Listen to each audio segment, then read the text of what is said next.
huo kuku amekuondokea tena uanze ikiwa chick. Unaenda kwa pig farming.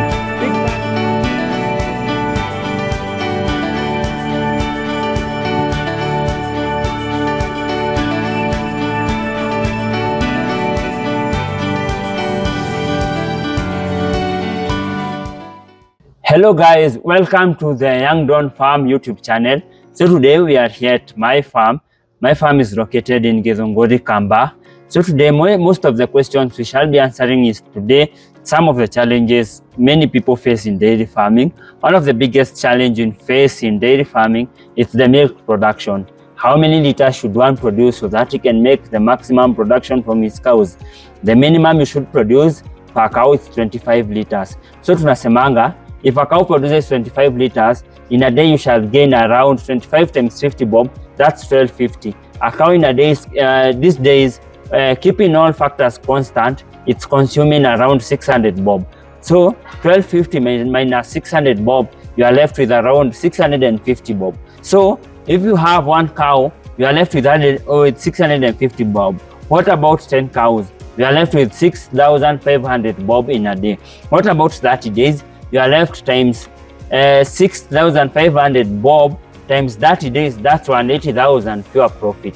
So if you want a salary from these cows of around 200 bob, you need 10 good producing cows. That's one of the factors. So the minimum production in your farm should be 25 plus liters. That's hapo ndipo nasema uko kilimo biashara.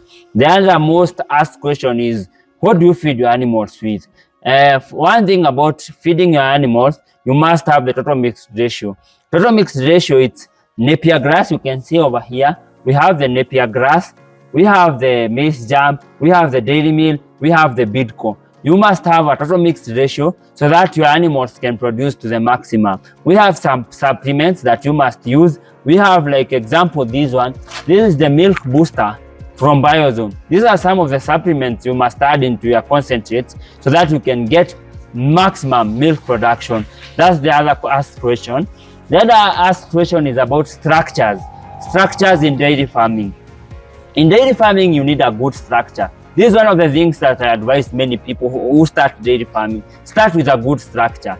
Like this one, it's a good structure, it's a metallic one. As a youth, you need such a structure because hautashindanga hapa na nyundo ukipiga ati imeharibika, iko na shida ya hii, imeharibika hapa na kuja ati kujoin. No, like this structure is now a year old na sijaifanya repair kitu yoyote. So I would advise somebody who is starting, start with a good structure, a metallic structure.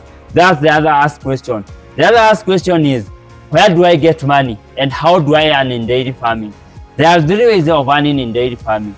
The first way ni ati dairy farming will open more doors about loans, because when going to secure a loan in a bank, when once an employed friend, your employed friend ataitishwa pay slip, utaambiwa bring for me your 6 months pay slip. Mimi nitaambiwa bring your 6 months milk production list. The same thing, wewe umeitishwa pay slip, mimi nimeitishwa statement yangu ya maziwa. So we are equal.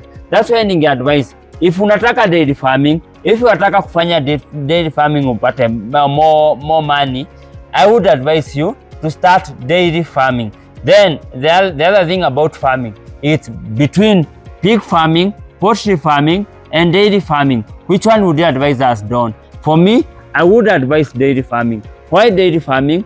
Because unaweza kuwa na ng'ombe wawili, uende kwa bank saa hii usimame useme niko na hii milk production ya miezi 6, upatiwe loan ya up to 1 million.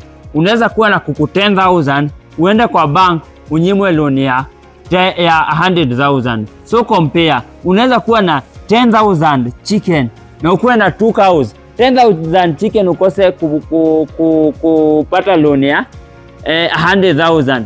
2 cows upate loan ya 1 million.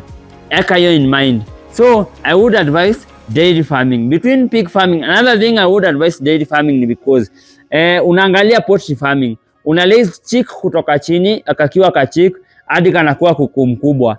Anataga 1 year, unamuuza akiwa ex layer. Huo kuku amekuondokea tena uanze ikiwa chick. Unaenda kwa pig farming.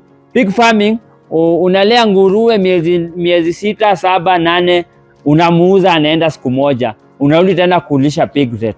But for dairy farming, ng'ombe senye ulimlea akiwa ndama, akishazaa kazi yako ni kumpea ndume tena, ukishamserve tena anazaa, unamfunga 2 months, anazaa tena, unaendelea kumkamua tena, unampea ndume tena, anazaa tena, unaendelea kumkamua. So uko na ule calf na uko na ng'ombe. So awanzi zero tena. That's one thing I would advise about dairy farming. So between dairy farming, poultry farming and pig farming, I would advise dairy farming.